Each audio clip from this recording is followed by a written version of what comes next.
Taking you upstairs now to the Hall of the Vicar's Choral. Now this building that I brought you up to dates to the 15th century and was built by an archbishop known as Richard O'Headian, and he built this to house a male choir. There were 8 members to the choir. There was 1 organist.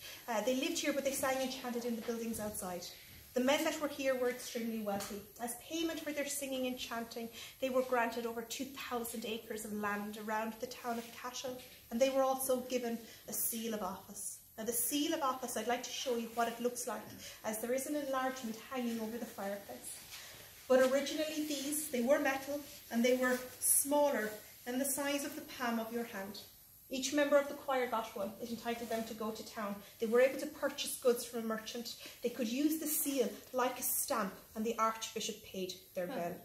So really and truly, it was like a modern day credit card. I suppose is what they were really given. But eventually they did go on to abuse that seal. They made copies for family members. Because the men that were here were not clergy, they were laymen. They were allowed to have a wife and family who would have said lived in the town of Cashel, but the men lived here. And they were said to have been some of the best singers in the land.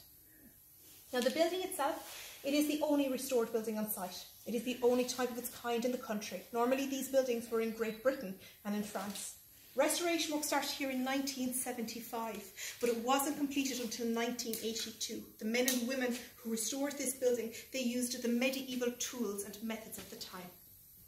The wood that you're looking at today is oak. Originally in the 1400s they used Irish oak. Here in Ireland today, Irish oak is protected. So it is oak, but not Irish. It was imported from Canada. There are no metal nails used to keep the wood together in the building. It is all wooden pegs and dowels. And the paint that they've used on the wood is all made from natural extracts. Interestingly enough, the paint that you're looking at on the wood, it has never been topped up since 1982. So in most places it's still quite vibrant to this day.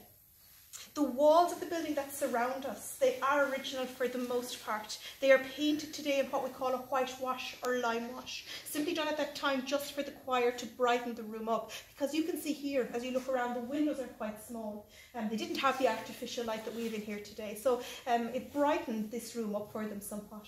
But what they didn't realise they were actually doing by putting this paint on the walls, it acts as a natural disinfectant. Not only did this paint go on the inside, but it went on the outside of the buildings as well. The furniture that's located, most of the furniture that's located in this room, dates to the 16th, 17th century. It's from the same time period, but it's not original to the site. It was bought at auction, just to give us an idea of how we believe the rooms possibly looked. Now, where we began the guided tour, in the little museum area, they used that small room originally as a dry food and wine cellar. Where you got your ticket today at reception, it was possibly used as a greeting area where the choir met guests to bring them onto the site.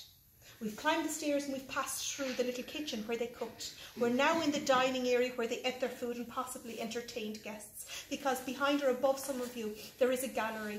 Originally, an organ was housed in the gallery upstairs. The choir members would have practiced their Gregorian chanting from above, but in the late 1400s, early 1500s, that upstairs room, they would have also used it as a dormitory where they slept at night.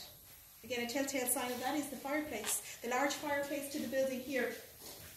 Again, a roaring fire, you can imagine, in the depths of winter, heating the room, and then again the heat rose up, and then it would have been the warmest room in the house upstairs. But an interesting thing with the fireplace, and a lot of people do inquire about it, is the inscription. And what is it?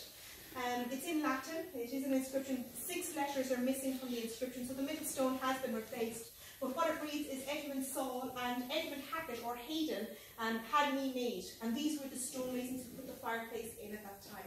Quite typical of that time, stonemasons and carpenters left their masonry marks, and you would find this around other parts of the site as well.